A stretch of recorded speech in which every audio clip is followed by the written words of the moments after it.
Sean todas y todos ustedes bienvenidos a este tema 6, donde vamos a tener un invitado especial que es el doctor Daniel Lemus Delgado. Gracias que es por la una invitación. Claro que sí, gracias a ti por aceptarla, Daniel.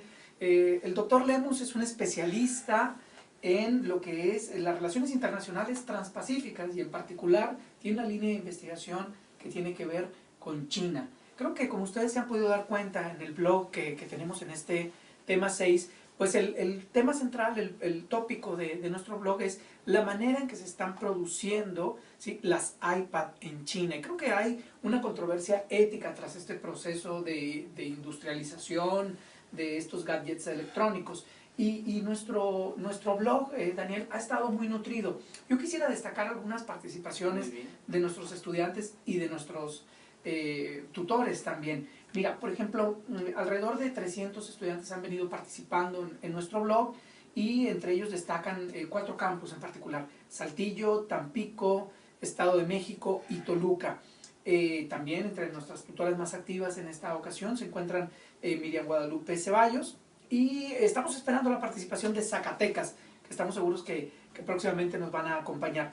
Bien, pues mira, más allá de todos los likes que pueden darle los estudiantes a este hilo de discusión, esta trama de discusión, yo quisiera comentarte 4 comentarios, o destacar 4 comentarios de unos estudiantes que han estado, digamos, dando en el núcleo de la discusión, que es cómo se producen estas tabletas electrónicas que son las iPad.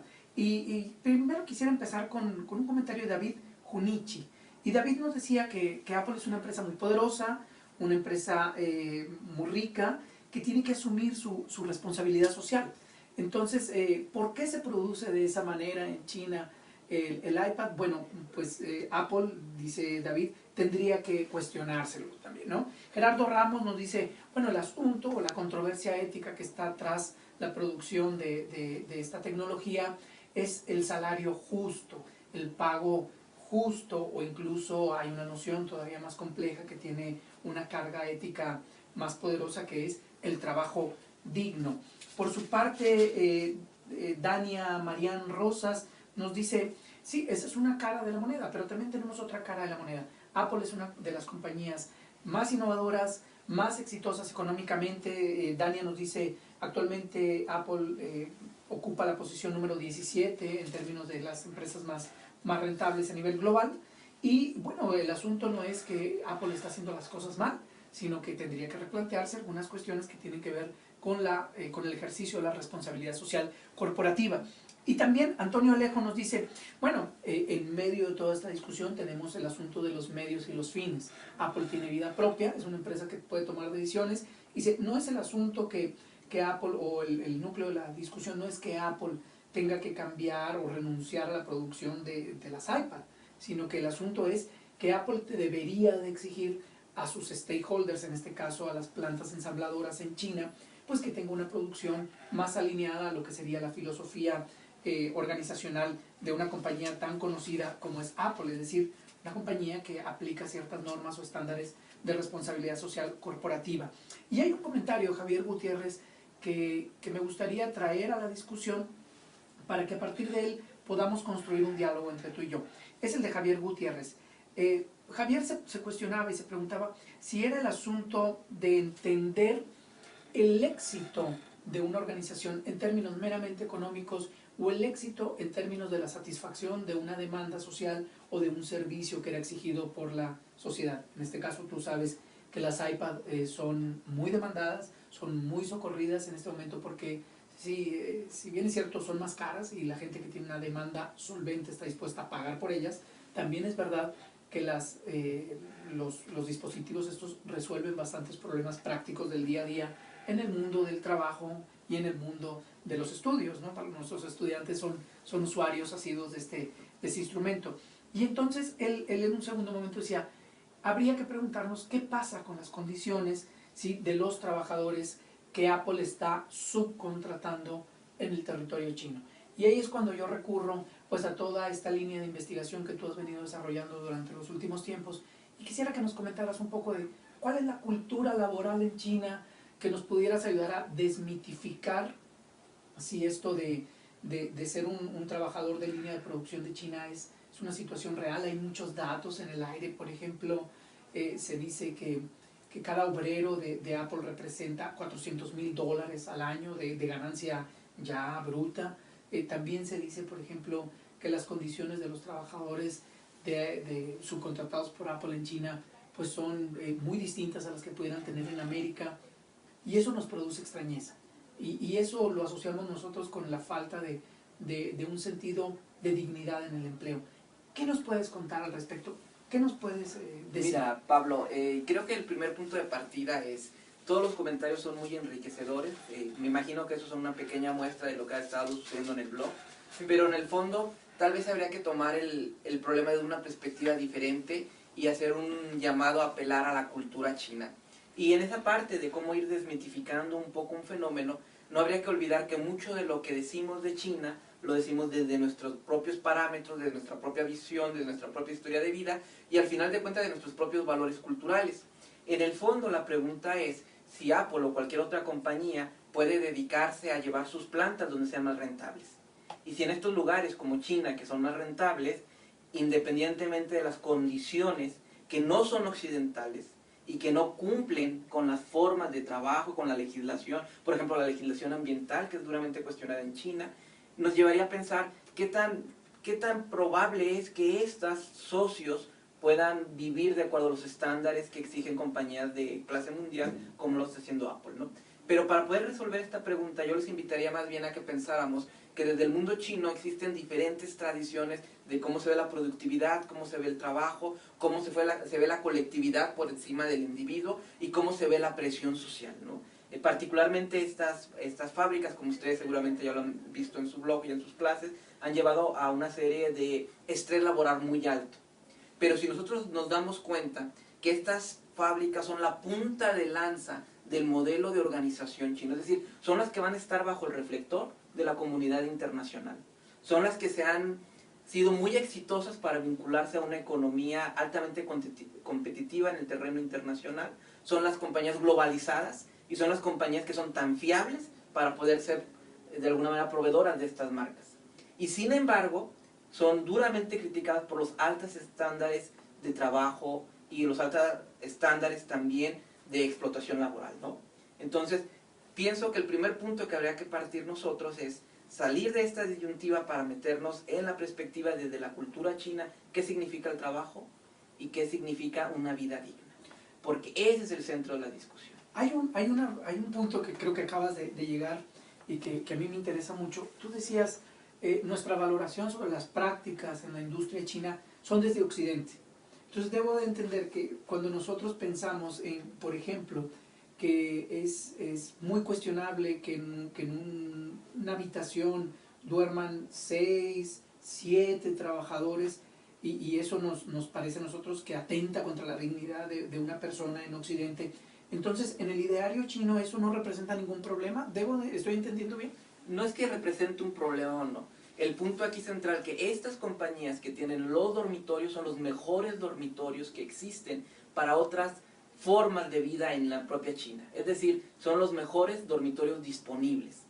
Y la otra cosa que hay que pensar es que nosotros podemos imaginar ese modelo centrado en la explotación. Y por supuesto que hace un nivel mucho más productivo estar a un lado y no perder 2 horas o 3 horas en un transporte público que lo lleve de su lugar donde vive al trabajo. No son hermanos de la caridad que están haciendo eso, son simplemente por la cultura. También va de la mano la productividad. Pero si fuéramos capaces de preguntarles, por ejemplo, en las universidades chinas es común que exista un edificio para los intendentes donde viven ahí. Y las personas que vienen ahí son las que han emigrado del campo y que han encontrado en la ciudad, en este trabajo, una mejor manera para empezar a ahorrar, aunque sea una pequeña parte de sus ingresos. Y yo me preguntaría aquí en México, por ejemplo, ¿qué pasa con todas las personas intendentes de nuestras universidades que viven en la periferia de la ciudad? ¿Cuánto invierten para llegar? ¿Cuánto invierten para regresar? ¿Y cuánto dinero se les está yendo en aspectos que no son básicos para el ahorro? Hay 2 cosas que me interesaría destacar ya para ir aterrizando y hacer un comentario, digamos, de cierre de esto. Uno, debo entonces entender, o podemos entender, Daniel, que un trabajador en China, con estas condiciones, digamos que son las mejores disponibles en esta área de especialidad o en este sector de tecnología, de alta tecnología, deberían de sentirse entonces satisfechos, conformes, porque tienen condiciones de vida aceptables, o por lo menos muy aceptables en el contexto chino. Y entonces, ¿cómo podríamos explicar los intentos de suicidio masivo que se han presentado, por ejemplo, en Foxconn, por un lado? Y por otro lado, quisiera ver si tú pudieras profundizar con respecto a las condiciones reales del salario en China, porque el día de ayer, justo el día de ayer, escuchaba yo una entrevista con Julio Bolnivic, y él decía, se habla mucho de las condiciones de injusticia que viven los trabajadores chinos, pero no debemos de olvidar que el obrero del escalafón más bajo en China, pues gana justamente, tiene una capacidad al doble de poder adquisitivo con respecto al obrero mexicano. Entonces, estas dos dimensiones, ¿por qué si están en mejores condiciones, los obreros están suicidándose o amenazando con suicidarse, por un lado, y por otro lado, que nos ayudes a desmitificar este asunto de la capacidad adquisitiva de un obrero de un escalafón muy bajo? Mira, para la primera pregunta es necesario tomar en cuenta el contexto en el cual China se incorpora a la economía globalizada. En este contexto, China pasa de ser un mundo cerrado, comunista, que ha vivido duros años con la revolución cultural, donde la represión era cosa de todos los días y donde pensar en voz alta era un delito muy grave, y donde la pobreza que existía en China era una pobreza generalizada. Hacia finales de 1979-80 empieza un cambio, y este cambio genera expectativas, y genera sueños, y genera promesas. Y esa generación, la del 79 hasta el 90, son personas que están dispuestos todos los días a dedicar cualquier instante cotidiano para poder tener una vida diferente. Porque existe la esperanza, la ilusión, el sueño, la mentira, el mito o la probabilidad de que si te esfuerzas mucho todos los días vas a cambiar y vas a poder vivir mejor. Y si tú estás viendo que tu vecino o tu primo o el amigo del amigo ya pudo comprar un carro, ya va a poder comprar un departamento, es algo que tú puedes llegar a hacer si te esfuerzas lo suficiente. Pero la generación actual vivió en un contexto muy diferente. Y la generación actual está viviendo un contexto donde dice, mira, ese sueño es maravilloso, pero en el momento en que estamos viviendo, esa promesa ya no es tan realizable para mí. Porque sé que puedo estar toda mi vida en la línea de producción y jamás voy a tener la riqueza que ya está heredando un niño que nace, por ejemplo, en Hong Kong, que nace, por ejemplo, en Shandong, que nace en estas élites urbanas, ¿no? Entonces, el gran reto, uno de los grandes retos de China es cómo lidiar con esto. Y por supuesto que afecta a las personas. Cuando la pobreza es generalizada, cuando la opresión es generalizada, que es en los años 70, 80, que empieza todo este cambio y reforma, es más, desde mi punto de vista, es más comprensible que las personas acepten esa cantidad de trabajo y ese estrés porque hay una promesa al final. Cuando esta promesa se va perdiendo, entonces ya no es tan sencillo seguir trabajando con una expectativa que está muy lejos, ¿no? Esa sería la primera parte de la respuesta. Sobre la segunda pregunta, que hablábamos sobre qué tan real es el salario en China respecto a México, uno de los mitos que se tienen que derrumbar es que la mano de obra en China ya es más barata que la de México, ¿no? Hace 3 meses salió un estudio señalando que en promedio el salario que se paga en China es similar y en algunas industrias es superior a lo que estamos pagando aquí en México. Pero la clave está, como bien lo acertabas, es el poder adquisitivo de la clase trabajadora en China. En este sentido, por ejemplo, en México nosotros tenemos un sistema de seguridad con muchas deficiencias que está lejos de ser universal, pero que está en mejores condiciones que el sistema chino. Entonces habría que ponerlo en la balanza. Ciertamente lo que los chinos pueden percibir, sobre todo en la costa, no en esa población rural, que de todas maneras representa más de 600 millones de personas, pero sobre todo en la costa y en estos sectores tan de avanzada, definitivamente permite mejores ingresos. Pero por otra parte, el sistema de seguridad que tiene que ver con la educación y que tiene que ver sobre todo con la salud, es mucho más débil en China. Daniel, no resolvemos el asunto, dejamos abierta la discusión y esto lo vamos a ver seguramente al momento en que los estudiantes de nuestro curso tienen un tutorial ustedes para poder bajar el dilema que ustedes van a resolver.